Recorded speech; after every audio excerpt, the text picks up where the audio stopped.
якщо от говорити взагалі про умови, ви знаєте, в яких умовах ваш чоловік утримується? На данный момент ничего не могу сказать, не видела, не знаю. И по разговору адвоката вроде бы условия нормальные, но скажу, как было до этого. То есть условия следственных изоляторов – это нечеловеческие условия, нет никаких гигиенических условий. Это антисанитария, это крысы, это клопы, тараканы. То есть это туалет, который находится в одной комнате со всеми людьми, и это запах оттуда. Помещения, они плохо проветриваются. Постоянно Энвер находился в такой камере, где с потолка текла вода, то есть это сырость. И вот это такие условия, в которых они проживают те 2 года и последующие слушания, которые находятся в Ростовской СІЗО, то есть вот там такие условия.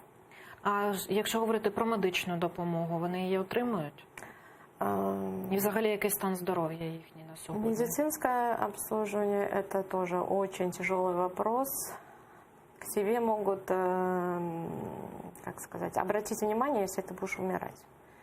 То есть, сколько бы ни обращались, я знаю такие случаи, когда многие заключенные обращались, и им не давали никакого медикаментозного лечения. Это были и приступы с почками, это были и сердечные заболевания какие-то, да.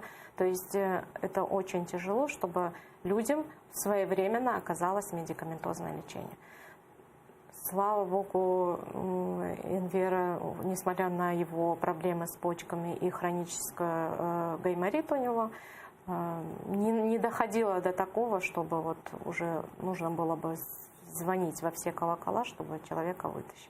Ну, взагалі є можливість передати їм ті ж медикаменти, наприклад, необхідні? Есть медикаменты, которые следственные изоляторы разрешают передавать, но опять-таки это нужны чеки, это нужны, как они называются, инструкции или вот какие-то вот бумаги дополнительно к лекарствам, для того, чтобы их можно было передать. Но опять-таки на все это требует разрешения медчасти, где врач должен выписать разрешение, что такому-то задержанному нужны вот такие-то лекарства. То есть это очень тяжело. Если в карточке у заключенного не написано, что он нуждается в этом постоянно. Ну, а якщо він набув хворобу, вже перебуваючи у СІЗО? А такі випадки трапляються, наскільки я розумію, часто? Это есть, это очень часто с их условиями, но опять-таки это очень тяжело добиваться того, чтобы вот действительно им как-то помогли. А от ви розповідали про те, що дуже багато людей, так я розумію, знаходяться в одному приміщенні в цих СІЗО під час ув'язнень. Чи чоловік вам розповідав, як там стосунки складаються, як до нього інші люди ставилися, хто там є? Ну, слава Богу, отношения у всех более или менее нормальные. Люди, адекватно как бы друг к другу относятся, потому что любые, опять-таки, условия, которые поставлены в СИЗО, любые драки, какие-то правонарушения, они ведут к административной ответственности. И, возможно, из-за этого те, которые находятся в камере, как-то себя сдерживают и, естественно, находиться постоянно в таких условиях это морально очень тяжело. Но все же, несмотря на это, находят общий язык и виживають, будемо говорити, в таких условиях. Ну, якщо говорити про персонал цих тюрем, як вони ставляться до ув'язнених?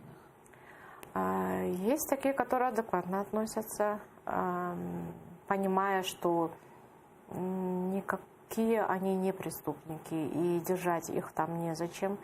Есть, конечно, такие, которые и, будем говорить, агрессивно, словами агрессируют, да, то есть могут что-то сказать, как-то назвать.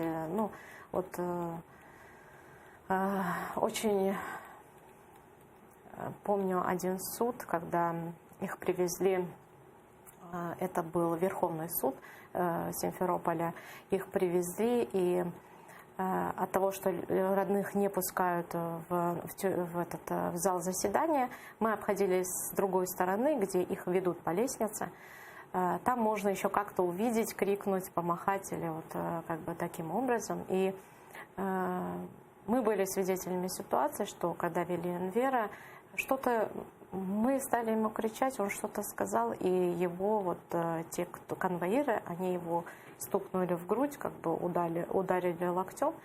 И, возможно, есть что-то такое внутри, что нам, к сожалению, наши родные не доносят, уберегая нас вот от всего вот этого, всех этих волнений.